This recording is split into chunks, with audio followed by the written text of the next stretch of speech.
Assalamualaikum warahmatullahi wabarakatuh. Halo semuanya, perkenalkan nama saya Nasya Paranita, NIM B1A12503.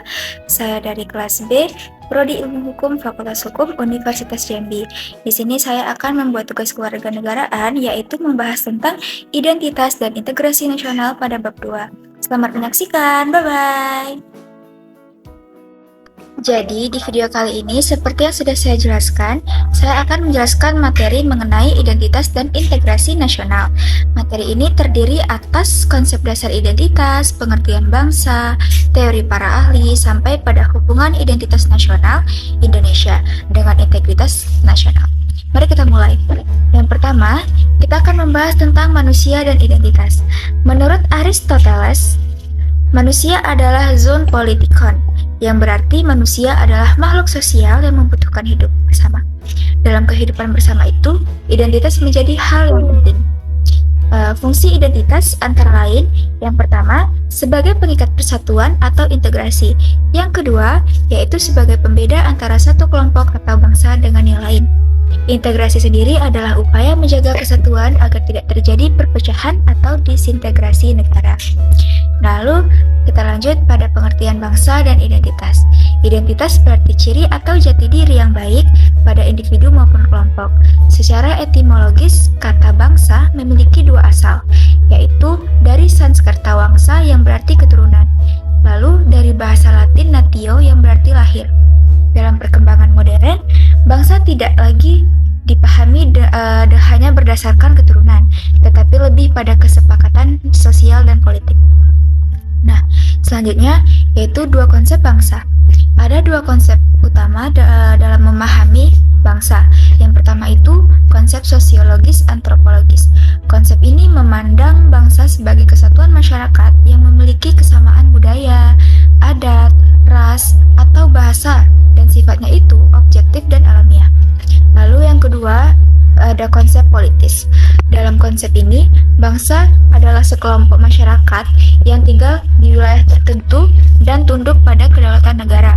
Mereka disatukan oleh tujuan politik bersama. Contohnya yaitu bangsa Indonesia. Nah, selanjutnya kita akan membahas dari pendapat para ahli. Beberapa ahli juga memberikan pandangan tentang bangsa, yaitu yang pertama, ada Ernest Renan mengatakan bangsa terbentuk karena keinginan hidup bersama dan rasa solidaritas yang kuat. Yang kedua ada Hans Kohn menekankan bahwa bangsa adalah hasil kesadaran dan tekad manusia. Yang ketiga itu ada Benedict Anderson menyebut bangsa sebagai imagined political community, yaitu komunitas politik yang dibayangkan. Lalu yang kelima, pembahasan tentang cultural unity dan political unity. Ada dua jenis kesatuan bangsa, yaitu yang pertama kita akan bahas dulu cultural unity, berdasarkan kesamaan budaya seperti adat, bahasa, atau ras yang bersifat alamiah. Contohnya adalah suku Jawa, Batak, dan Bugis. Lalu yaitu political unity, berdasarkan kesatuan politik dalam satu negara, bersifat hasil kesepakatan. Contohnya adalah seluruh warga negara Indonesia. Nah, lalu selanjutnya kita akan membahas tentang proses pembentukan bangsa negara. Terdapat dua model. Yang pertama itu model ortodoks, yaitu bangsa muncul terlebih dahulu, kemudian membentuk negara. Contohnya yaitu bangsa Yahudi bisa disebut dengan Israel. Yang kedua itu model modern. Negara berdiri terlebih dahulu dan kemudian membentuk bangsa. Contohnya yaitu Indonesia dan Amerika Serikat. Lalu yang ketujuh, kita akan membahas tentang identitas kultural dan identitas nasional. Nah, yang pertama identitas kultural bersifat bawaan seperti suku, ras, atau agama. Ini merupakan identitas yang primer. Kedua ada identitas nasional. Identitas nasional sendiri yaitu yang dibuat berdasarkan kesepakatan untuk menyatukan berbagai identitas kultural seperti bahasa Indonesia, Pancasila, lambang negara, dan identitas sekunder. Selanjutnya kita akan membahas faktor pembentukan identitas nasional. Menurut Ramlan Surbakti, ada beberapa hal faktor pembentuk identitas nasional itu sendiri. Yang pertama itu yaitu faktor primordial seperti suku dan kekerabatan. Yang kedua ada sakral seperti agama. Yang ketiga faktor tokoh atau pemimpin.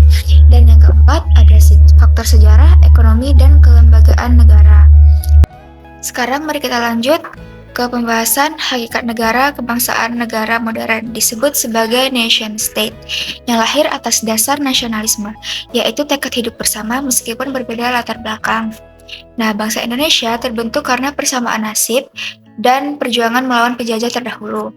Nah, identitas nasional Indonesia yaitu identitas yang bersifat nasional, disepakati bersama dan terus berkembang. Identitas ini bukan bawaan, tetapi hasil rekonstruksi sosial dan sejarah. Lalu Pancasila sebagai identitas bangsa Pancasila merupakan identitas nilai bangsa Indonesia yang menjadi dasar falsafah, ideologi, dan kepribadian bangsa.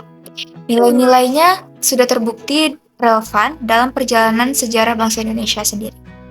Lalu faktor pembentuk identitas negara Indonesia, yaitu dibentuk oleh yang pertama faktor primordial dan sakral seperti suku dan agama, yang kedua yaitu semboyan Bhinneka Tunggal Ika sebagai pemersatu perbedaan, lalu yang ketiga ada sejarah perjuangan bersama, yang keempat ekonomi yang saling bergantung, dan yang kelima kelembagaan negara yang menjaga persatuan.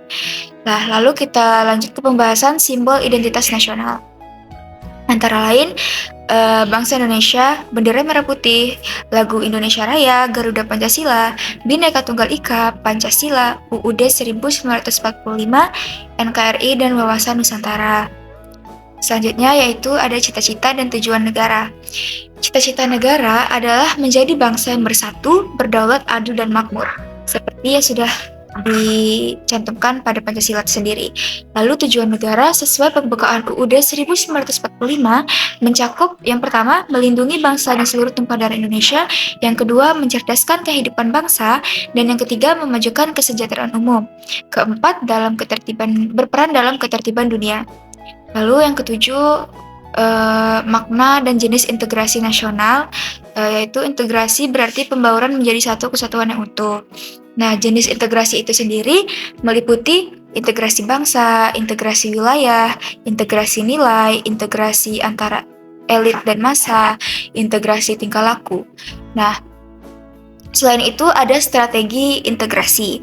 Strategi integrasi itu dapat dilakukan melalui ideologi nasional yaitu Pancasila, kepemimpinan politik yang mempersatukan, pemerataan pembangunan ekonomi, dan penguatan lembaga politik, serta yang terakhir komunikasi politik yang efektif.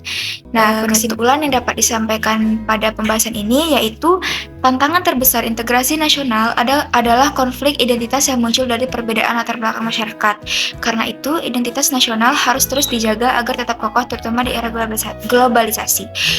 Baiklah, hanya itu yang dapat saya sampaikan. Semoga bermanfaat. Lebih dan kurang saya mohon maaf. Baiklah, saya tutup dengan wabillahi taufiq wal hidayah. Wassalamualaikum warahmatullahi wabarakatuh. Terima kasih. Dadah.